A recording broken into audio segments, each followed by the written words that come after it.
Hallelujah, the day has come. The Premier League season is over. Welcome back to West Ham Unofficial. I hope you are all well to our final Premier League roundup show of the season. Josh and Sean join me. How are we, chaps? Not too bad, thank you. How are you? Good, yeah, I'm all right. Sean, you all right? Yeah, really good, mate. Really good. Jolly good. Thanks everybody joining us for the chat. It's Leslie, Michael, Josh's granddad's in. I hope you are well. Thank you very much indeed, everybody, for getting involved. Now we're going to talk about a couple of games that effectively mattered yesterday in the Premier League in terms of the European race, and then talk a little bit more about the Premier League season on a whole and our clubs individually. So we're going to start at the City Ground. Nottingham Forest 0, Chelsea 1. At one point, it looked like Forest were nailed on for Champions League football. They've ended up with Europa Conference League football after really falling off the edge of a cliff in the last couple of months. Sean, Chelsea having a bit of a party celebrating Champions League qualification. Yeah, I thought that was a bit funny. I thought their standards have definitely slipped, sort of celebrating that much. I think they got one of the most. Is it the most valuable score in the Premier League? 1.3 billion or something like that. 4 billion, yeah. And they're celebrating like that. It's a good achievement to get Champions League, of course it is. But Chelsea fans and their owners in history have always expected a little bit better than, was it fourth they come in the end? Yeah. Yeah, so that was a bit funny, really. Jadon Sancho jumping about as well, and they've already read that they're not going to activate signing him as well. So I don't know what's going on there. This is more about Forest, though, really, I suppose, isn't it? I think we've seen their owner, which is not great for the game, to be honest. We've seen his demeanour change as we've watched the Champions League spot slip away. And this afternoon I've seen a still photo of him in the stands or wherever he was, as he's seen the UEFA Cup spot slip away. On paper, it's a very good season for Forest, I suppose. And you might be shocked when I say I suppose. I just think it's ended quite badly for them, and it could get even worse. I just think the way the owner is, I'm not as well as Nuno's done. I think there might be a little bit of hostility brewing there a little bit. I've said before about this Conference League. I genuinely think it's not really a positive thing, them qualifying for that either. I genuinely don't think it is. I think because if Brentford qualify for it, I get your point. Maybe it's good for them. I think Forest are a little bit of a club always on the edge of something going wrong, someone kicking off. The owner, he's one of them. He's clearly not that impressed with how much. He's probably watched about 120 million disappear in front of his eyes, what he thought he had 6 weeks ago. Yeah. I think it could be volatile there. I think they've also got 3-4 players that could quite easily be took away by other clubs. So I just don't think that Conference League is probably going to do them a favour. That's a lot of extra games next year. It's obviously going to make them slide back down the table a lot more. I don't know. I just don't think the seasons end very well at all. And I genuinely think finishing that Conference League, they might have been better off finishing a place below and getting nothing, to be honest. I mean, they're the worst team for how it could affect the club to get it. I just think they're... Yeah. Oh, yeah. I think they could quite easily, not handle it well and be, down in the bottom half of the table again next season. I've got no doubts about that. I mean, the argument in terms of what European football would have been best for them, they could have went up into the Champions League last year and got battered out and been punched round for 8 games of the whatever it is now of the Champions League, and they'd have been out of it, just after Christmas. But I feel, dependent on how much money they spend and how they cope and how they stand as a football club, whether they, make real headway in the Conference League next year. It does, I agree, have the capability of becoming chaotic at the City Ground next season. But that will be interesting to keep an eye on. We'll next go to Old Trafford, where the controversy occurred yesterday afternoon. Manchester United 2, Aston Villa 0. Now, I was at Portman Road yesterday, Josh, and I went on Twitter afterwards, and it was everywhere. And I watched it, and it was quite clearly the wrong decision by the referee. What did you make of it, first of all? And you've got Europa League football instead of what could have been Champions League football for next season. Yeah, it just seems like every time we go to Old Trafford, we either get robbed by a dodgy decision or we absolutely batter them and we still end up losing the game. It always seems to be one or the other. But first of all, I'll just say to yesterday we didn't play well at all. Like, we did not deserve to win the game. So I'm not going to sit here and say, oh, we were absolutely robbed, because to be honest, we could have been 4-0 down at half time. We did not look up for it at all. However, 0-0, 20 minutes to go. If we go 1-0 up, then you'd like to think, the least we get is a draw, which would have ended up getting us Champions League. We needed a point. We missed out on goal difference. So it's just shocking. The reasoning they give is because the ref blew the whistle before the ball went in, so then VAR can't look at it. I just think it's just a bizarre rule. I thought VAR was brought in to get rid of, stupid, wrong decisions like that, get rid of human errors. So people are saying it shouldn't be annoyed with VAR, it should be annoyed with the ref. But yeah, I know the refs had an absolute nightmare, but surely VAR was brought in to get rid of human errors. So it's just frustrating, really. The keeper clearly drops the ball. He's never got control of it. It's just really frustrating. As I say, if we go 1-0 up, then 20 minutes to go, you'd like to think the least we're getting to draw, which would have done it for us. So it's just really disappointing. Ended up, missing out on 100 million because of that. So yeah, it's just shocking, to be honest. I can't actually believe it. I just think that rule is just quite stupid, really, just because he's already blew the whistle. VAR can't look at it, because VAR were checking it for a couple of minutes, and then they said, because you blew the whistle, we can't check it. So it's like the ref doesn't even know that, because it's gone to VAR for a couple of minutes, and then they've told him, because you blew your whistle before the goals went in, we can't do anything about it. But that's after you've already started checking for a few minutes. So I don't know what's going on. I just think they make the rules up to go along after time, to be honest. It's just annoying. But yeah, as for the game itself, we were awful, to be honest. We didn't really start playing until we were 2-0 down. Obviously, the Martinez red card didn't help. But even before that, we could have been 4-0 down. We were dreadful. As for Martina red card, that's a straight red. He's just white Hoyland out. It's a bit of a stupid one, to be honest. No need. Hoyland is taking it wide, and to be honest, it's Hoyland anyway. Wouldn't back him to score. So it's always going to be tough from them, but it's just frustrating that, as I say, we go 1-0 up, we probably get a good result, even if we don't end up winning the game. So it's just disappointing. But if you put it into perspective, at the start of the season, I'd probably taken top 6, Champions League quarter final, and FA Cup semi final. So if you look at it like that, I don't think we've had too bad of a season. But it's just annoying, because we're going to be wheeling and dealing now with PSR, having to sell star players, which that extra Champions League revenue, that 100 billion that we've missed out of, could be the difference in us having to sell a star player or not. So it is really frustrating, especially after the decision like that doesn't go your way. But it is what it is, I suppose. It's still been a decent season. Yeah, a couple of things to pick up on. First of all, a statement put out by Aston Villa last night. I thought we got past that nonsense, to be honest, but that's reappeared. I mean, I read it and my jaw dropped as I read down it, on about they shouldn't have had that referee because he's the second least experienced out of all of them yesterday, and there should have been a better referee and all the rest of it.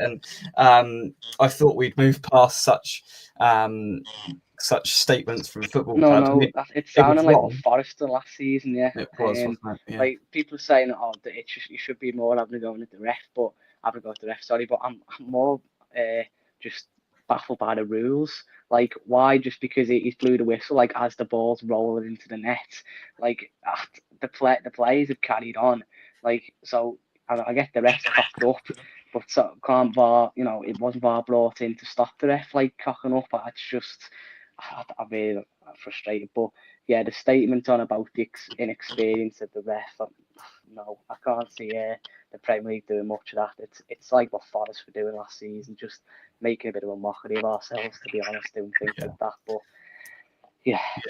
And frustrating. And Sean, I'll bring you in on Emi Martinez, because I've always been a little bit sceptical about him, to be totally honest. I know he's lauded by Villa fans, the world's number one, and all the rest of it. But it seems like every time I watch him, he does something wrong, or that was catastrophic yesterday. And you could argue cost Villa 100 million quid and getting himself sent off stupidly. What did you make of it, Sean? I think he's always been a very good goalkeeper. I think he won 2 Best Goalkeeper of the Year awards or something like that. Yeah. I think he's very fortunate to get them, and it's probably more because he's been playing for the best country in the world, and there's not maybe been many standout keepers in that time. Possibly, he's a good keeper. I think that's probably his last game for Villa, though, and I think he's on his way. With the handball, with the goalkeeper at the other end, I might be totally wrong here, but I got myself engaged in a stupid chat with a Man United fan on X earlier on. And I said the old traditional law, which I always thought was when you got 2 hands on the ball,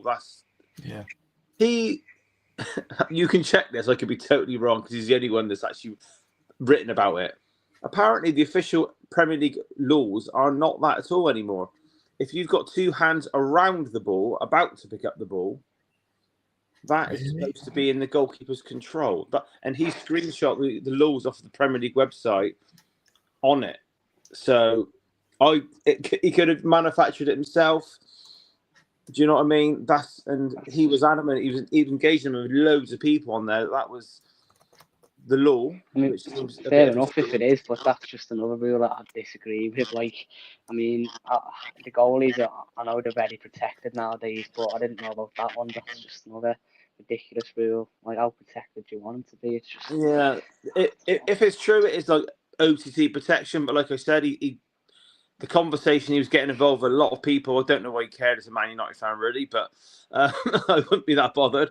But that was what he said, and he even because he was doing it in slow motion, where the keeper literally has 2 hands out to pick up the ball, doesn't quite get there, but doesn't get the contact on him, does he? No, it seemed mad. Anyway, he actually replied to me, and I didn't really have a comeback, surprisingly for me.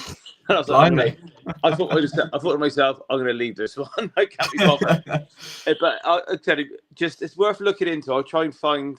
Yeah. Was it like rule number 14.8 or something daft like that? I'd expect. Yeah. But yeah, with Villa and the spending, obviously with the PSR, I think I'm right in saying their biggest problem is they spend too much money on wages compared to their revenue. It can only be a certain percentage of the revenue. I think I'm right in saying that, which made in January, was it a complete and utter gamble to go for the 2 ones on loan then? Because I think it was. I think we gambled on getting the Champions League with signing Marlon, Asensio, Rashford, and it's not paid off, to be honest. Although that said, that we have this season, we've sold Louise for 40 million, Diaby for 55 million, and Duran for 70 million, as well as Diego Carlos 20 million and Jaden Philogene 20 million, and some other youth player we sold to Chelsea for 20 million as well. So to me, it's sort of like it evened itself out a bit. But I do think we sort of gambled with them signings in January on getting the Champions League, and we've just fell short.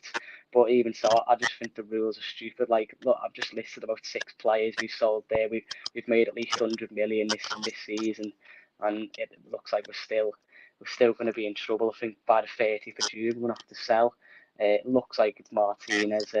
Last week he went off the pitch against Spurs crying. So that tells me that he's off, to be honest. I doubt he'd just be crying if it for any other reason. Probably tells me it's his last game at Villa Park. So yeah, I think it'd probably be him. He's probably 32, 33 now. He's had a poor season. I did think he was one of the best goalies in the world, which I still do.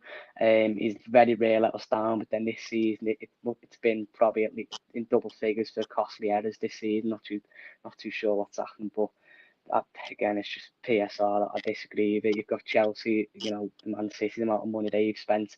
Chelsea spent a billion over 2 windows or something, and they look like they're getting away with it.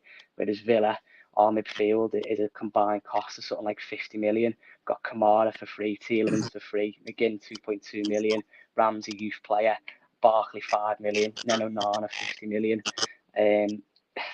I disagree with it, to be honest, but that's what they're saying. We are going to have to sell by the 30th of June, which is, again, frustrating. One to keep an eye on that, and could cause problems for Villa next season. A couple of comments before we carry on. Fahad, Villa must have felt robbed from yesterday. Terrible refereeing. It certainly wasn't a good one. Usual suspect. That Forest owner, as something of the night about him. He's a funny character, and I think once again that will come back to bite him at some point next season. Forest may will not show up for the qualifying round of the Conference League given the squad size. Well, yeah, interesting. Right, final thing on Villa. It says Josh, with Greaves leaving City, is he on his way back to Villa Park? I think, to be honest, I haven't seen any interest in like any rumours or anything. I think there was rumours he was going to go last season after he had quite a poor season. I think if Emery wanted him, I think we'd already have him back, to be honest. We got Rashford on loan in January, and out of favour, English winger. I think if he wanted Grealish, he'd have probably looked then, to be honest. I think he might end up coming back one day, probably when he's right at the end of his career, but I can't see it. I've not heard any strong rumours or anything from any reliable sources, so I doubt it, to be honest. Fair enough. Right, let's go to St James's Park, shall we? Newcastle 0, Everton 1. Now, Newcastle, in the end, things worked out with them with Villa losing. So qualified for Champions League football. I think I read a stat earlier that David Moyes came in halfway through the season, and if they'd have been on 0 points when he came in, they'd have still stayed up on the points that they've acquired just purely in the second half of the season. Another 3 points on the road for Everton. Newcastle happy because they've managed to scrape through that 5th spot and get into Champions League football. Sean, do you think this could hinder Newcastle again next season as it did when they were bleakly in Europe a couple of years ago? Again, though, like I don't know how the club's set up financially. It seems like, I know Josh mentioned Chelsea and their spending. I think it's common knowledge that they seem to have backdoored it with these sort of silly 8-year deals spread out over a certain. Do you know what I mean? They just spread out the payment, so they've backdoored it with bending the rules that way. Newcastle, they've not really been big spenders, have they? I do wonder when these really, really wealthy owners come into football nowadays, whether they possibly regret it a little bit now, because it's not for not many clubs. It can't be like a toy like it used to be. Do you know what I mean? Like, what is the real benefit of buying a football club now if you can't enjoy it for these billionaire owners? Because that's what it basically was. Yeah. It was a bit of a toy. You can spend what you want, do this, do that. And it only seems to be the certain clubs that manage to be able to backdoor it. Like, I follow a bit of the Spanish league. Like Barcelona, they're more in debt than any team in Europe, I think. And they're currently renovating the new camp for silly money. Every single transfer window, they're trying to do deals or having to sell their best players. So, again, that's an example of how you can get around spending. I think this means Isak stays, doesn't it? He's going to stay because they got Champions League football, unless he really wants to go. I don't know. I think Newcastle will probably, with Eddie Howe, they just won their first trophy. A bit like Emery at Villa, they've just had their Champions League run. It's almost now, where do they go next? Do you know what I mean? It's like, I've supported a club who's been around the Champions League spots for 6-7 years on the spin.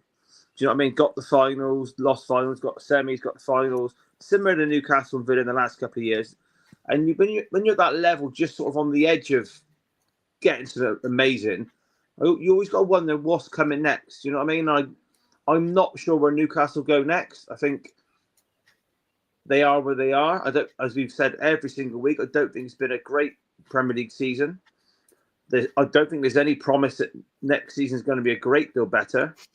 You'd like to think that 3 or 4 teams who've been quite shocking in the league would be better next year. You'd like to think so. I don't know where they'll be next year, mate. I think that's a little bit early to say. Obviously, I'm assuming they've got the Champions League money to spend. That probably keeps off the vultures and getting the Champions League as well. Put it this way, I think if Villa had got the Champions League spot, I think there's probably less desirable individual players at Villa than what there is at Newcastle at the moment. Do you know what I mean? So I think Newcastle getting it from that respect is probably a bit more important. Like Isak, Bruno, people like that. Do you know what I mean? I think the vultures would have come hard for those two probably. Tonali as well. He's proved me wrong a little bit in midfield. Do you know what I mean? So I think if they'd have got Europa, I think they might have had some big, like 80, 90 million pound bids for a couple of players. But that'll keep that away. But again, we are just guessing what the finances are like a little bit. For a lot of clubs, I've read rumours like, oh, so-and-so's got 100 million to spend. They've got to sell before they can buy. And there's nothing concrete. I don't even really know what my own club's going to do. Yeah, it's going to be it's going to be a complicated transfer window, and hopefully, clubs can get what they need, and we can have an increased quality of Premier League season. Now, that is us done with that part of the show. We're now, I'm going to ask you both to summarise the Premier League season in 60 seconds, and we'll talk a little bit about individual clubs, and then wrap things up. So you've got 60 seconds on the clock. Josh, summarise what you've seen this season in your very best 60 seconds. Yeah, it's been a strange one, to be honest. I think it's one of the worst Premier League seasons we've had in a while, because I'm sure what Liverpool ended on 84 points. I'm pretty sure that was less than what Arsenal got last season. Arsenal was second, so I'm not sure the quality's been too great. Obviously, the three coming up straight back down again, just like last season. That gap's getting bigger. I don't know if you watched that playoff final at the weekend, but after watching that, I think it could be more the same next season. But yeah, I suppose the only exciting thing was this European race in the last day, but only because they made about half the league getting Europe. That's the only reason why that was sort of exciting. So it's not been the greatest of seasons, to be honest. Let's say for a neutral, I think for my team, we'll come on to that in a minute, it's probably been a good season, but just for the league as a whole, I think it's not been the greatest of seasons. I'll tell you what, you've done that in 55 seconds, which is immense timing. Very good, Josh. Well done. That's the reason why we pay you the big bucks. Sean, summarise the season in 60 seconds, my friend. Oh, in the Premier League, very, very strange. My prediction was for us to finish third, believe it or not. And with the mass injuries, just messed up the season before Christmas. And as Anne just said, which I've told you every single week, it was visible, obvious that we literally just focused purely on the Europa from probably around about Christmas, January. I think we played Carabao semi-final against Liverpool. We had a load of kids out. I think we had Archie Gray at centre-back in that. And from there on in, it was very frustrating watching the Premier League games. Mentally, for fans just to go to games, not seeing 100% effort, but in the back of their mind, they know what's going on. Do you know what I mean? In a bit of a mind, I won't swear, but you know what I mean. Do you know what I mean? It's been strange, but I got to mention the end of the season. Do you know what I mean? Tactically, in the last 5 Europa League games, last 5, not just the final, last 5, tactically, I thought we were very, very good. Terrible game in the final, but tactically, again, I thought we were very, very good. Organised, very good, tactically, and it's got to go down as a very, very successful season. You cannot look at it any other way. I think that how the club's been between Wednesday and Friday, obviously we had some hungover players, bad hungover players yesterday. It's probably something I've never seen. I've never seen in my lifetime Tottenham celebrate like that. And I haven't seen, I know Liverpool, they're a different level, but I haven't seen many teams celebrate to the level of what they did. And I was actually I know we did our last show on Sunday, I believe, last week. Yeah. Between Sunday and Wednesday, just seeing the fans in Bilbao, hearing the ex-pros talking, but for both fans, not just Tottenham, the demeanour of both sets of fans, both sets of former pros, I was just getting more and more confident closer to the game. It just felt like we wanted the trophy a lot more as a whole club, as a fan base. We took far more fans out there. We partied even before the game way more than them. And you even heard like current players, former players interviewed. They just kept dropping in about we need the Champions League spot. We need the Champions League spot. That was almost like a bonus for Tottenham. It was a necessity for United. Well, I guess, Josh, you got your way in that sense. Do you know what? We were talking about it for a minute. I was sat watching it on Wednesday night. I could not believe how bad Manchester United were. And Tottenham defended well, absolutely, and got the goal and got ahead. And they did exactly what they needed to do. But I cannot see Manchester United getting any better. I know they won yesterday, and Amorim on the pitch yesterday said that it's going to get better and all the rest of it. But as long as they keep putting in performances like that in a huge game like that, they're going nowhere. And even Roy Keane joked yesterday by saying, well, hopefully they can target mid-table next season. I mean, they are in the gutter. Yeah, definitely. I also don't think they've done any better under this fella at all. I think he's quite stubborn, sticking to his system.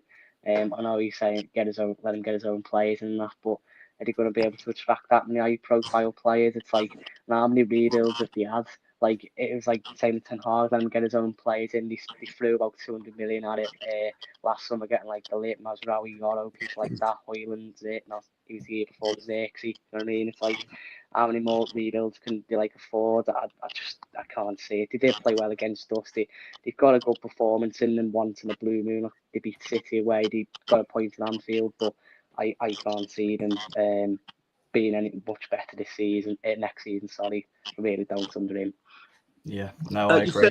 I'll just say quickly. You said about too Yeah. stubborn. I'm not convinced by the back three in the Premier League at all, and it's something that I think West Ham need to look at. I'm happy to be proved wrong. I'm not convinced by it.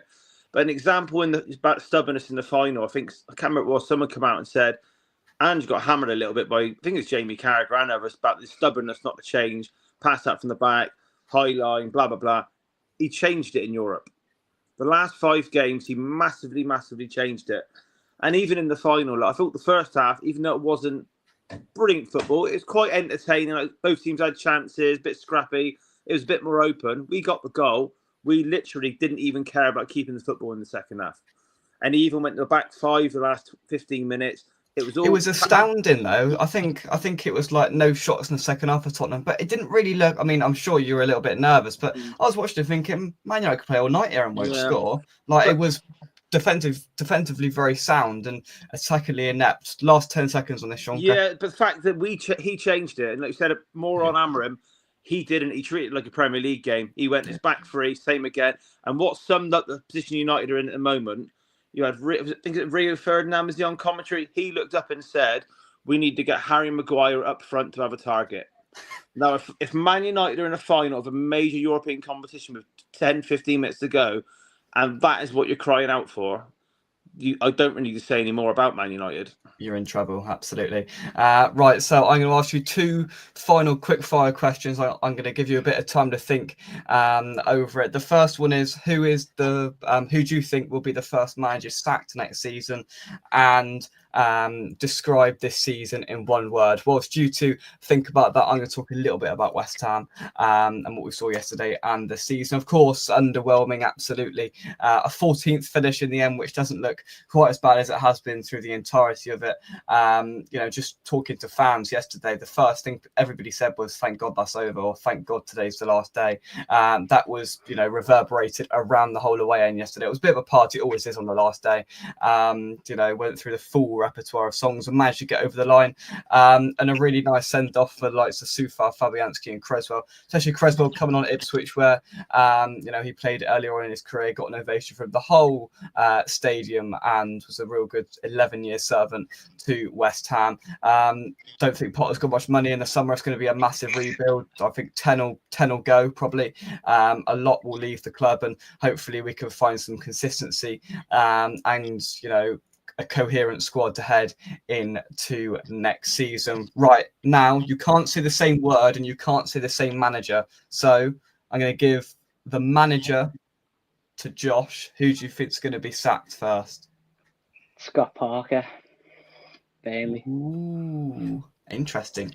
Didn't expect that. Sean, first manager to be sacked. Ange. I knew you were going to say that. I think he may keep it. But I think we're gonna have to come out of the blocks flying like we did in his first season to get it. So to keep it. I'm going to go a bit rogue and talk about what we did a little bit earlier on and say I think Nuno will be the first sacked. I think it's all going to go downhill pretty quickly at Nottingham Forest, and I'm going to go with Nuno. So Sean, your 1 word to describe this Premier League season. For the league, probably concerning would be my word. I just think the league in general has just dipped off quite a bit.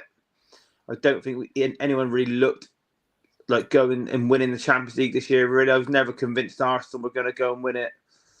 I think the fact you've got Inter Milan, your old school standard sort of Italian side in the final as well. So I think the general standard just a little bit concerning. I mean, I think the Premier League's there. I know Tottenham helped us winning the Europa, and we might win the conference as well, Chelsea, but. At the very top, I just think the standards dipped off a bit too much. So a bit concerning, really. Yeah, concerning. I like that. Josh? Yeah, I'd probably just say closed shop, because that's probably what I think that the top four is now. Just with PSR and everything, the rules are just a joke. To be honest, it's just there to protect the teams who with the most revenue, like Chelsea, Man City, the ones who've been in Europe for the longest. I heard Chelsea the other day that they're selling the women's team now. Is it to try and get around PSR? And it's like, I just don't get it. I know Shaw mentioned the 8-year deals that they're giving them as well. That's another way to get around it. And I just think, what is the point? Like, how is anyone meant to compete? Like Villa last season, man, they got in the Champions League one-off. And then this season just get shafted by the rules, having to sell like our best players and then miss out, and we're going to have to do it again. It's just, I don't like the way the league's going. And then not just at the top, the newly promoted ones as well. That's twice in 2 seasons where the 3 have come up and have gone down, and then the 3 have come up this season not at all confident in them. And say Sunderland, nothing they could be going for Derby's points record.